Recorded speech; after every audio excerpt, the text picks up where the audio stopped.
Welcome. Today, we're going to take a look at something pretty incredible. We're going on a journey, really, to see how one nation is taking on the massive quest to tackle climate change and hit net zero. And our case study for this explainer, it's Thailand. So let's just start with the big question right out of the gate. What does it actually take for an entire country to go carbon neutral? I mean, it's a monumental, almost mind-boggling task. By looking at Thailand's strategy, we get this fascinating real-world blueprint for what this global challenge looks like on the ground. All right, so every quest needs a destination, right? You got to know where you're going. So for this first part, let's look at Thailand's official climate targets, the exact spot they've marked on the map. And here it is, the official timeline. First up, by 2030, the goal is a pretty big cut in greenhouse gas emissions. We're talking up to 40% below what they call business as usual. That's basically the path they'd be on if they did nothing new. Then, by 2050, the target is carbon neutrality. And the final destination, the big one, net zero for all greenhouse gases by 2065.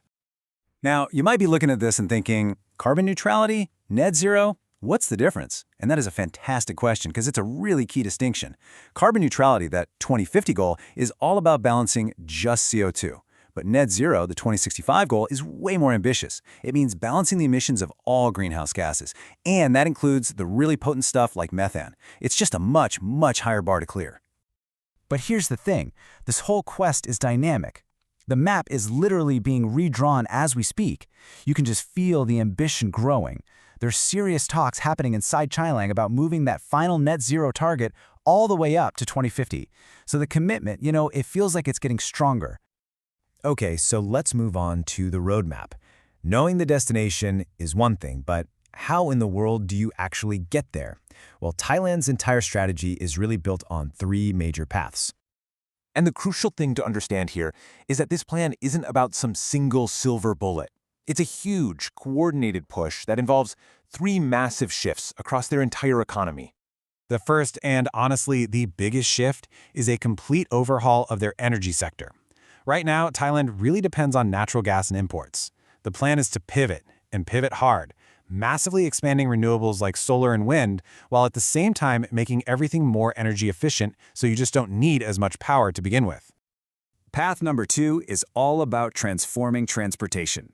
We're talking a huge push to electrify everything, from the car you drive to public buses. And they've got this brilliant policy that shows they're serious, the 30-30 policy. It's a very real, concrete goal to make 30% of all cars made in the country electric by 2030. So they're not just buying EVs, they're aiming to build them right there. And the third path is this really interesting mix of high-tech and, well, nature. On one side, they're betting on cutting-edge solutions like carbon capture technology, or CCUS. But on the other side, they're focused on expanding their natural carbon sinks, replanting forests and using sustainable farming to basically let nature do what it does best. Of course, no great quest is ever easy. There are always challenges.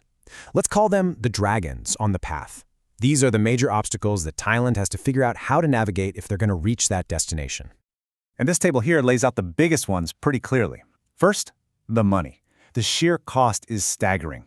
It requires massive, massive investment. Second, some of those key technologies like large-scale carbon capture, well, they're just not quite there yet, or they're too expensive in Thailand right now. Third, the policies need teeth. They need to be passed into a legally binding climate change act. And finally, the plan relies heavily on forests to soak up emissions, and some worry that might be a bit of an overestimation. And to put that financial challenge into perspective, just look at this number. One study estimates that moving the net zero goal to 2050 could cost something like 8.5% of the country's GDP in that single year. That is a huge economic reality to grapple with. So, with the destination in mind and those dragons on the path, where does this whole journey stand today? Let's take a look at the very first steps that are being taken on the ground right now. So, there is progress on the policy front. A national carbon tax is being developed as we speak. And that would put a direct price on emissions, which creates a really powerful reason for industries to start cleaning up their act. But that critical legal framework we talked about, the Climate Change Act, is still pending. Getting that passed is absolutely essential to give all these targets and policies the real legal force they need to actually work.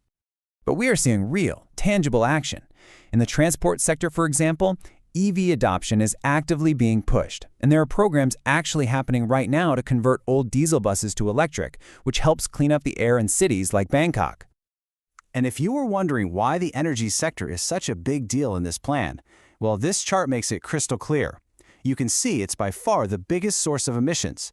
So tackling energy isn't just one part of the plan, it is the central challenge of Thailand's entire net zero quest. So what's the big takeaway here? It's that Thailand has a very clear destination marked on its map.